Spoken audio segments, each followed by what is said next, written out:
On me remit un roseau semblable à une verge à mesurer en m'enjoignant.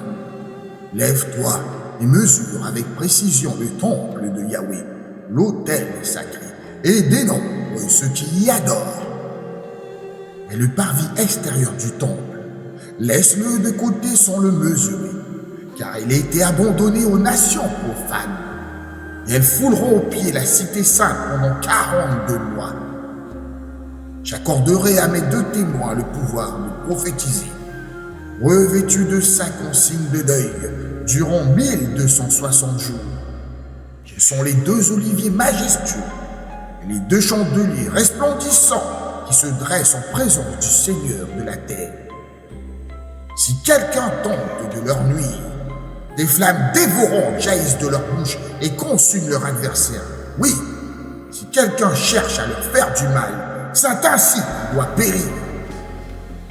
Ils détiennent le pouvoir de sceller les cieux, afin que nul pluie ne tombe durant les jours de leur prophétie. Ils possèdent également le pouvoir de transformer les eaux en sang et de frapper la terre de toutes sortes de fléaux dévastateurs, chaque fois qu'ils le jugeront nécessaire.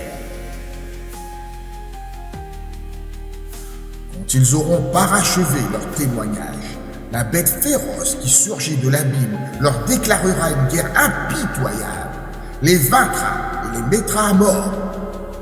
Leurs cadavres giseront sur la place de la grande cité, qui est désignée symboliquement comme Sodome et Égypte, la même où leur Seigneur a été crucifié.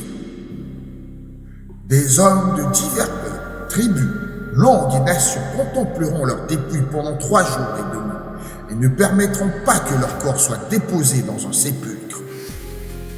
Les habitants de la terre se réjouiront à leur sujet et festoieront, s'envoyant mutuellement des présents, car ces 2 prophètes avaient tourmenté les résidents terrestres.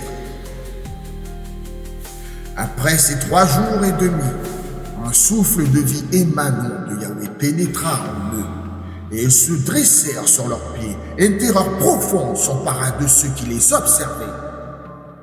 Ils entendirent une voix puissante venant du ciel qui leur ordonnait « Montez jusqu'ici !» Et ils s'élevèrent vers les cieux dans une nuée lumineuse, et leurs ennemis les contemplèrent avec stupeur. À cette heure précise, un violent séisme ébranla la terre, et la 10e partie de la cité s'écroula. 7000 personnes périrent dans ce tremblement de terre, et les survivants, saisis d'effroi, rendirent gloire au Yahweh des cieux. Le second malheur est passé.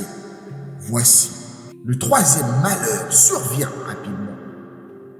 Le 7e ange fit retentir sa trompette, et des voix puissantes s'élevèrent dans les cieux, proclamant « Le royaume du monde est désormais remis à notre Seigneur et à son Christ, et il régnera souverainement au siècle des siècles. » Les 24 vieillards vénérables qui siégeaient devant Yahweh sur leur trône se prosternèrent face contre terre et adorèrent Yahweh, déclarant « Nous te rendons grâce, Seigneur Yahweh Tout-Puissant, qui est et qui était, car tu as saisi ta puissance souveraine et instauré ton règne.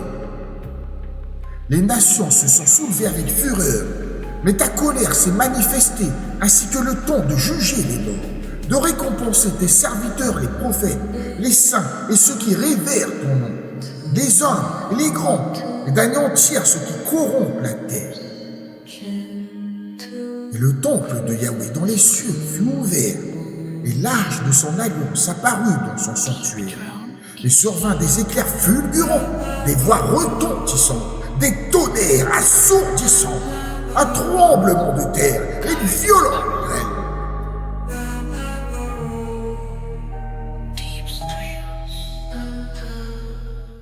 Yeshua.